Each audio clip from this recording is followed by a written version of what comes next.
Good morning, students. You all are welcome in new building material lecture.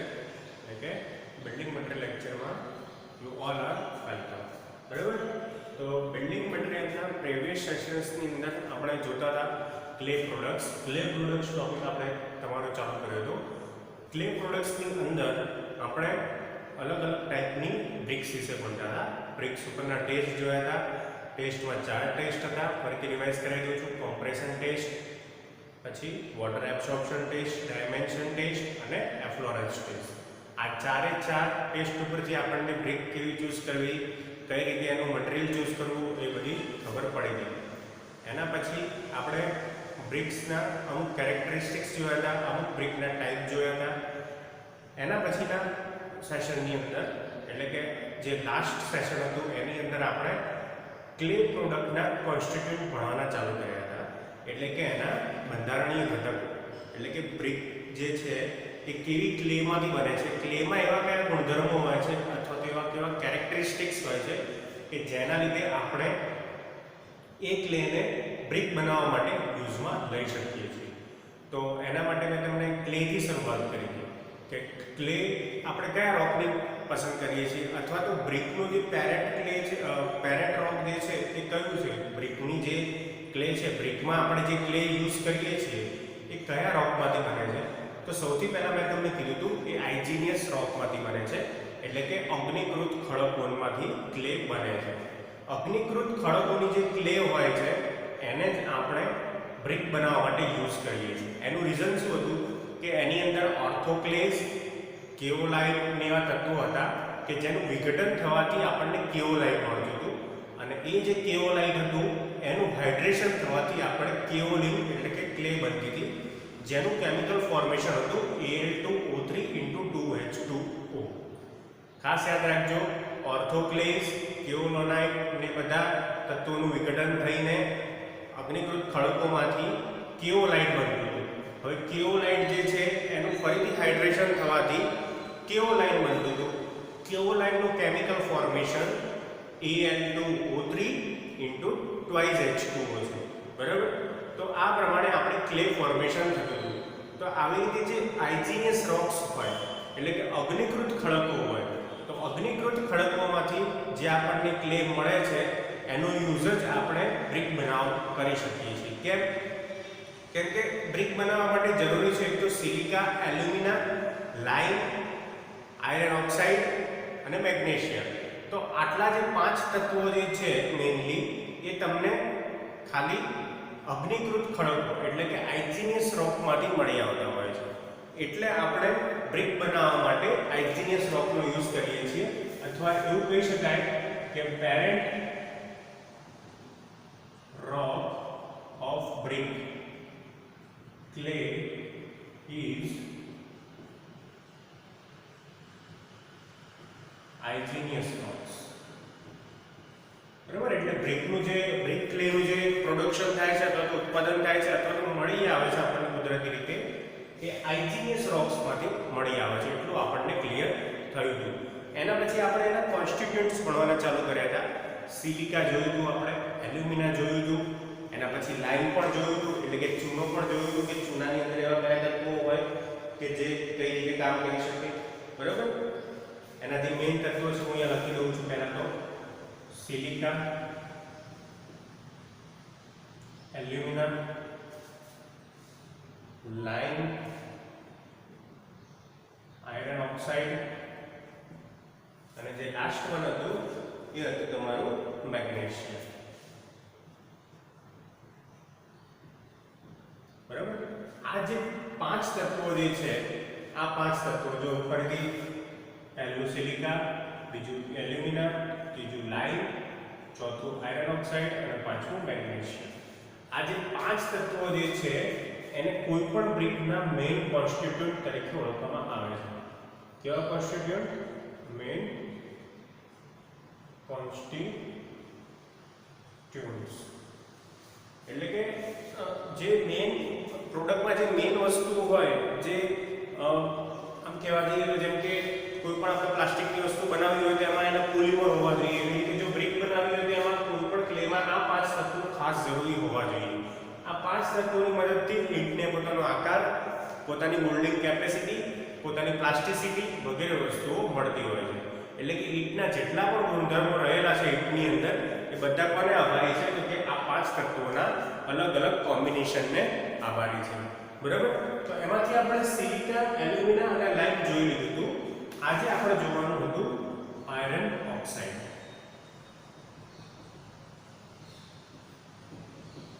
બરાબર? આજે આપણે જોઈશું આયરન ઓક્સાઇડ. તો આયરન ઓક્સાઇડ એવું શું હોય કે જેને આપણે યુઝ કરી શકીએ? તો જો આયરન ઓક્સાઇડ જે છે એ ક્લેની અંદર એક ફ્લક્સ તરીકે વર્તે છે. ફ્લક્સ મેં તમને આગળ સમજાવ્યું હતું ચૂનાની અંદર જ. ફ્લક્સ એટલે એવો પદાર્થ બને કે જે ઠંડો પડવા પછી ઘટ્ટ થઈ જતો હોય અથવા તો બોન્ડિંગ એજન્ટ તરીકે કામ કરતો હોય બ્રિકની અંદર. એને આપણે ફ્લક્સ કહીએ છીએ.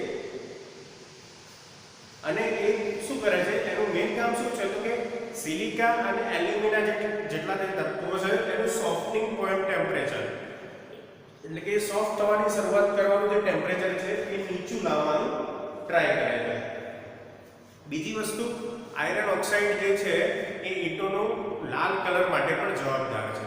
એટલે કે ઈંટોનો જે આપણને લાલ કલર મળે છે એ આયરન ઓક્સાઇડ તત્વના લીધે જ મળે છે. આપણને ખબર છે કે લોહ તત્વ જે હોય છે એ લાલ ભૂરા રંગનું હોય છે. બરાબર?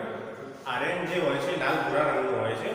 તો એના લીધે જ આપણને બ્રિકનો કલર મળતો હોય છે આયરન ઓક્સાઇડના લીધે. બરાબર? વધુ પડતા આયરન ઓક્સાઇડથી ઈંટો દહન દરમિયાન ઓછી થઈ જાય છે અને પેટ્રોલ બને છે. ઉપરાંત તેનો રંગ ઘેરો લાલ બની જાય છે. બરાબર? જો વધારે પડતું આયરન ઓક્સાઇડ હોય તો શું થઈ જાય કે જે બ્રિક્સ હોય છે ઓછી બની જાય છે. બરાબર? બ્રિક જે છે એ નરમ બની જાય છે પછી. અને બીજી વસ્તુ શું થાય છે કે એનો રંગ વધારે ભૂરો લાલ થઈ જાય છે. બરાબર? તો બિલ્ડિંગ મટીરિયલની અંદર ક્લે પ્રોડક્ટ્સમાં બ્રિકની અંદર આયરન ઓક્સાઇડનું કામ શું? તો કે સિલિકા અને એલ્યુમિના જેવા તત્વોનું સોફ્ટનિંગ પોઈન્ટ ડાઉન કરવાનું. બરાબર? To down or decrease the softening point temperature in bricks. Second, to achieve red color of brick. બરાબર? જો આપણને ખબર પડે કે એનો સોફ્ટનિંગ પોઈન્ટ નીચું કરવાનું તાપમાનનું કામ જે છે એ આયરન ઓક્સાઇડ કરે છે. Softening point temperature in bricks of silica and alumina લખવું વધારે સારું રહેશે કેમ કે સિલિકા અને એલ્યુમિનાનું ટેમ્પરેચર ડાઉન કરે છે. એના સિવાય to achieve red colour of brick, એટલે કે ઈંટોનો જે લાલ રંગનો કલર છે એને આભારી છે. જો વધારે પડતું આપણે પરસેન્ટેજ આયરન ઓક્સાઇડ યુઝ કરી લઈએ તો શું થઈ જાય? ઈંટો નરમ એટલે કે સોફ્ટ બની જાય છે. By using higher percentage of iron oxide,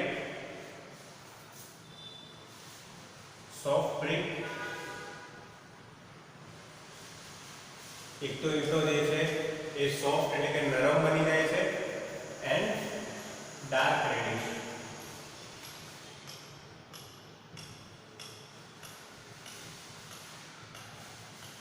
બરાબર? આ બે વસ્તુ ખાસ યાદ રાખવાની.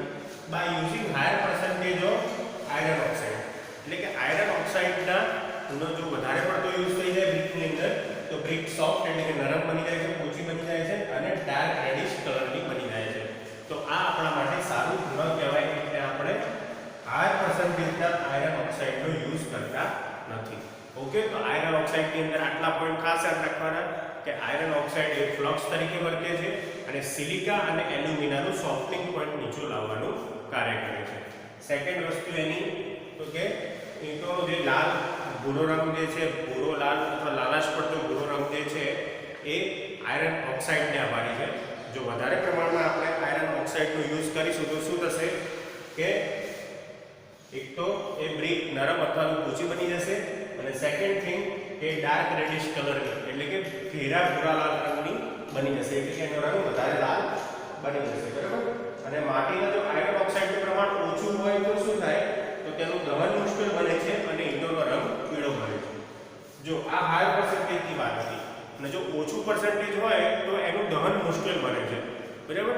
કેમ મુશ્કેલ બને છે? કેમ કે જો સોફ્ટનિંગ પોઈન્ટ આ ડાઉન કરે છે, પણ જો આયર્ન ઓક્સાઇડ ઓછું હોય તો શું આનું ટેમ્પરેચર થોડુંક વધારે હોય સોફ્ટનિંગ પોઈન્ટ સિલિકા અને એલ્યુમિનાનો, તો એનું દહન થતાં થોડીક વાર લાગશે અને ઈંટોનો જે કલર જે છે એ પણ યલોઇશ ટાઈપનો બની જશે, એટલે કે પીળા રંગની ઈંટો બની જશે, બરાબર. તો વધારે પડતું લાલ રંગ એ વધારે પર્સન્ટેજ ઓફ આયર્ન ઓક્સાઇડ સૂચવે છે, અને જો પીળો રંગ થઈ જાય લાલમાંથી, લાલના બદલે આપણને પીળો રંગ મળે દહન કરવાથી, તો આયર્ન ઓક્સાઇડનું પ્રમાણ એ ક્લેમાં ઓછું છે એવું ગણાય. તો ઓવરઓલ આપણને ખબર પડી ગઈ કે જે ઈંટનો લાલ કલર છે એ આયર્ન ઓક્સાઇડને લીધે હોય છે, બરાબર. વધારે પ્રમાણ હોય તો ઘેરો ભૂરો લાલ બની જાય, અને જો ઓછું પ્રમાણ હોય બ્રિકની અંદર આયર્ન ઓક્સાઇડનું, તો આપણી ઈંટ એટલે કે બ્રિક એ કેવી બની જાય છે? પીળા કલરની, એટલે કે યલોઇશ ટાઈપની બની જાય છે. તો આયર્ન ઓક્સાઇડની અંદર આટલા પોઈન્ટ ખાસ યાદ રાખવાના, બરાબર. એના પછીનું જે તમારું ક્વેશ્ચન છે એ છે મેગ્નેશિયા. એના પછીનું તમારું જે ઇમ્પોર્ટન્ટ છે એ છે મેગ્નેશિયા. હવે આ મેગ્નેશિયા શું કામ કરે છે બ્રિકની અંદર એ જોઈએ. તો મેગ્નેશિયા જે છે, જો મેગ્નેશિયાનું પ્રમાણ અલ્પ પ્રમાણમાં હોય તો ઈંટો પીળા રંગની બને છે અને એનું સંકોચન ઘટે છે, બરાબર. લોઅર percentage of magnesia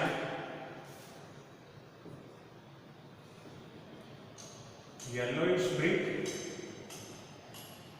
અને બીજી વસ્તુ જે છે એનું સંકોચન ઘટે છે, બરાબર. એનું જે સંકોચન જે છે એ ઘટે છે, એટલે કે શ્રિંકેજ એનું જે હોય છે એ ઘટે છે. ઇંગ્લિશમાં શ્રિંકેજ કહીએ, પણ આપણે અહીંયા ડિપ્લોમાની અંદર સંકોચન વર્ડ યુઝ કરીએ છીએ. તો એનું જે છે સંકોચન ઘટે છે. લોઅર પર્સન્ટેજ ઓફ મેગ્નેશિયા હોય તો યલોઇશ બ્રિક બને છે, પ્લસ એનું સંકોચન એટલે કે એનું શ્રિંકેજ વેલ્યુ પણ ઘટતું હોય છે. સંકોચન ઘટે એનાથી ફાયદો શું થાય? સંકોચન ઘટાડવાથી મેં તમને આગળ પહેલું જ્યારે કોન્સ્ટિટ્યુન્ટ ભણાવ્યું ત્યારે જ કીધું હતું કે સંકોચન ઘટાડવું આપણા માટે ખૂબ જરૂરી છે, કેમ કે તો જ એને બ્રિકને પોતાનો ઓરિજિનલ શેપ મળી શકે, બરાબર.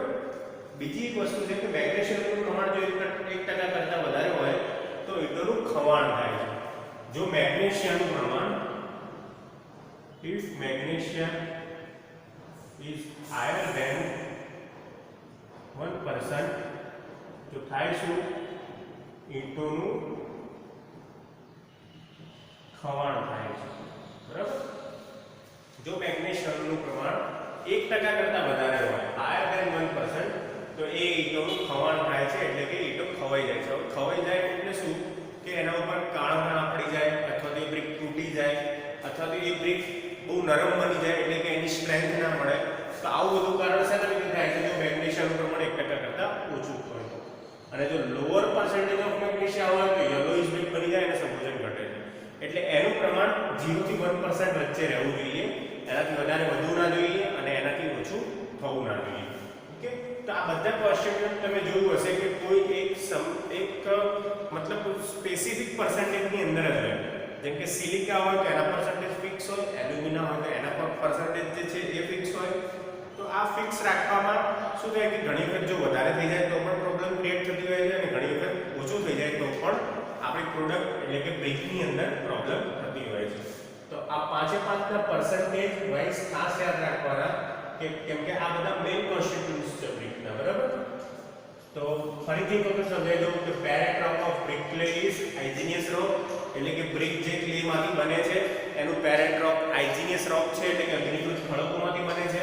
એના 5 મેઇન કોન્સ્ટિટ્યુઅન્ટ્સ જે છે સિલિકા, એલ્યુમિના, લાઇમ, આયર્ન ઓક્સાઇડ અને મેગ્નેશિયા છે.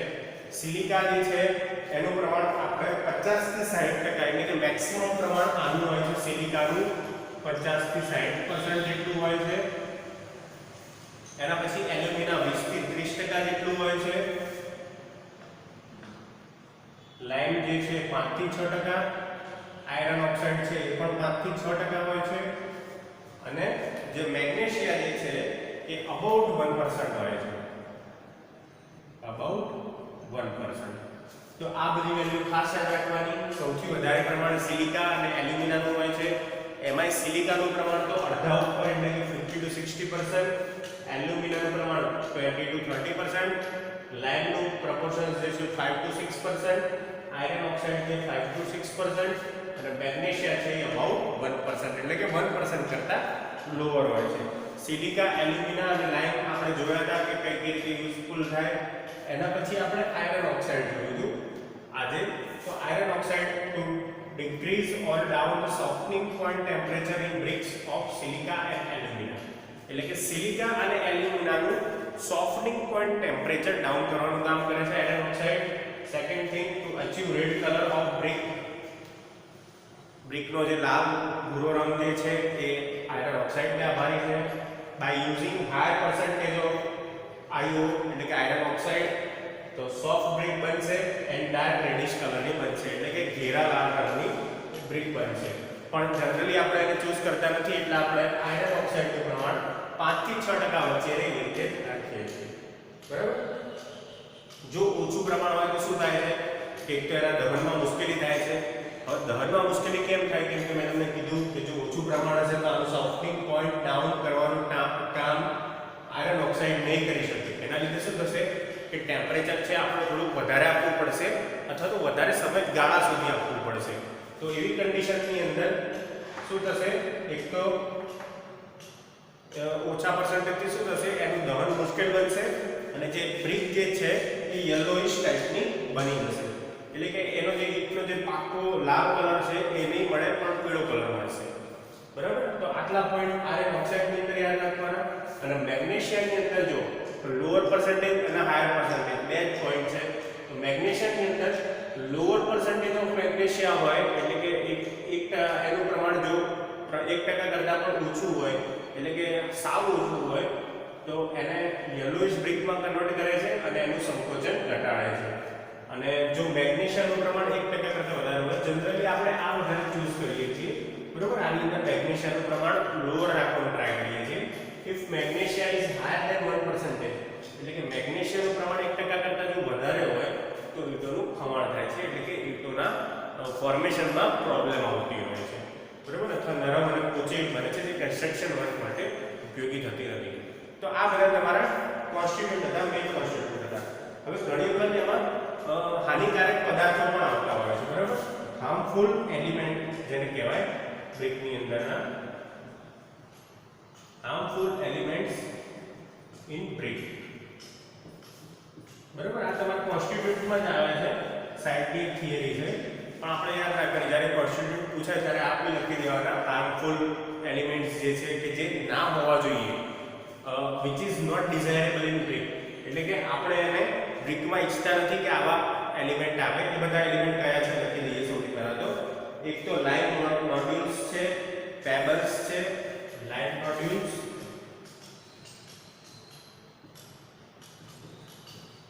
પેબલ્સ, લાઇમ નોડ્યુલ્સ, પેબલ્સ ખાસ ટાઈમ યાદ રાખજો. આલ્કલીઝ, આયરન પાયરાઇટ્સ, આલ્કલીઝ,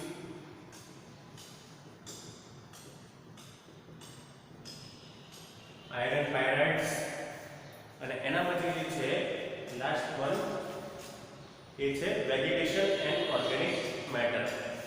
વેજીટેશન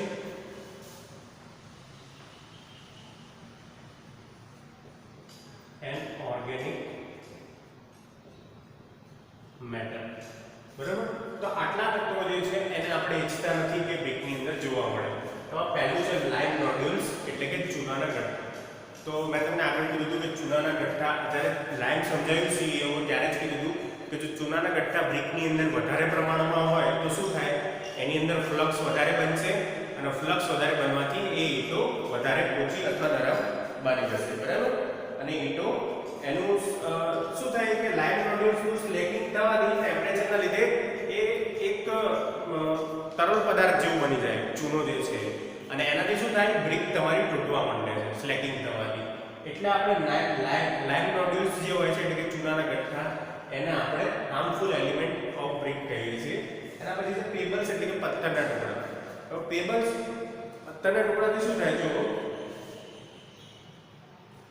પથ્થરના ટુકડા જે હોય છે એ ક્રશ થતા નથી અને માટીમાં એકરૂપ બની શકતા નથી, જેના લીધે શું થાય એની મોલ્ડિંગ પ્રોપર્ટી જે છે બ્રિકની એની અંદર પ્રોબ્લેમ આવે છે અને ઘણી વખત એ પથ્થરના લીધે ઈંટોની જે બોન્ડિંગ સ્ટ્રેન્થ હોય છે એ પણ ઘટતી હોય છે, એટલે આપણે પેબલ્સ એટલે કે પથ્થરના ટુકડાને પણ પસંદ કરતા નથી. એના પછી આલ્કલીઝ આવે છે. તો આલ્કલીઝના લીધે શું થાય છે જોઈએ તો આલ્કલી હંમેશા છે ને તો સોડિયમ, પોટેશિયમ અને કેલ્શિયમના સલ્ફેટ, આલ્કલીઝની અંદર સોડિયમ, પોટેશિયમ અને મેગ્નેશિયમના સલ્ફેટની બનેલી હોય છે, એને આપણે આલ્કલીઝ કહેતા હોઈએ છીએ. બરાબર. આલ્કલી એ ફ્લક્સ તરીકે કામ કરે છે, જેથી સિલિકા અને અન્ય ઘટકોનું સોફ્ટનિંગ પોઈન્ટ નીચે જાય છે, જેના લીધે ઈંટો મરડાઈ જાય છે. બરાબર. આલ્કલી જે હોય છે એ સોફ્ટનિંગ પોઈન્ટ નીચું કરવાનું તાપમાન કરે છે, એના લીધે શું થાય છે ઈંટો મરડાઈ જાય છે, એટલે કે ટ્વિસ્ટ જેવી થઈ જાય છે. બરાબર. એટલે આપણે આલ્કલીઝને પસંદ કરતા નથી. આયરન પાયરાઇટ્સનું જે છે, આયરન પાયરાઇટ્સના લીધે શું થાય છે ઘણી વખત આયરન ઓક્સાઇડની જગ્યાએ આપણે આયરન પાયરાઇટ્સ આવી જતા હોય છે.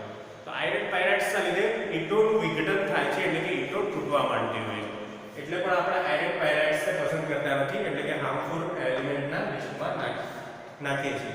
હવે વેજીટેશન અને ઓર્ગેનિક મેટરથી શું થાય છે તો વેજીટેશન અને ઓર્ગેનિક મેટરનું જો પૂરતું દહન ન થાય, એટલે કે એ જો એનું જે આપણે ટેમ્પરેચર આપીએ છીએ અને એનું દહન કરીએ છીએ જો પૂરતા પ્રમાણમાં ન થાય તો એની અંદર છિદ્રો રહી જતા હોય છે બ્રિકની અંદર, એટલે કે બ્રિક જે છે આપણી પોરસ બને છે, એટલે કે એની અંદર પાણી શોષવાની કેપેસિટી બહુ હાયર પર્સન્ટેજમાં જતી રહે છે.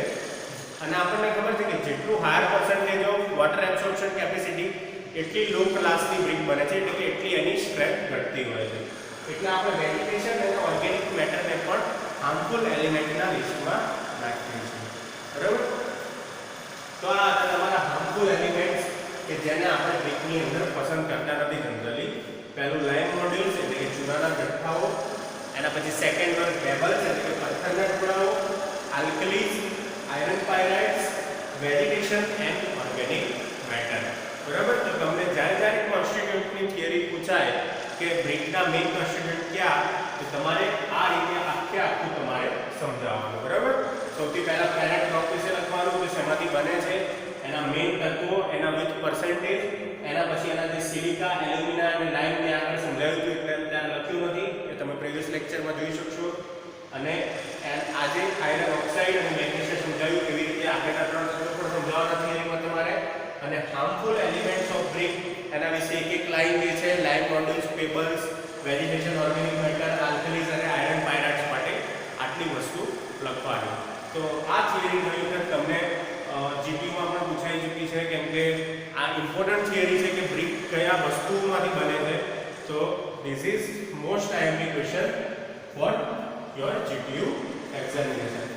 Okay students, thank you for watching. Next time આપણે એના પછી બ્રિકનું ફોર્મેશન કેવી રીતે થાય, બ્રિક કેવી રીતે બનાવવામાં આવે, બ્રિક બનાવવાના સ્ટેપ કયા છે એ નેક્સ્ટ લેક્ચરની અંદર જોઈશું. Okay students, thank you for watching and keep watching for regular videos of building materials. Thank you students for watching.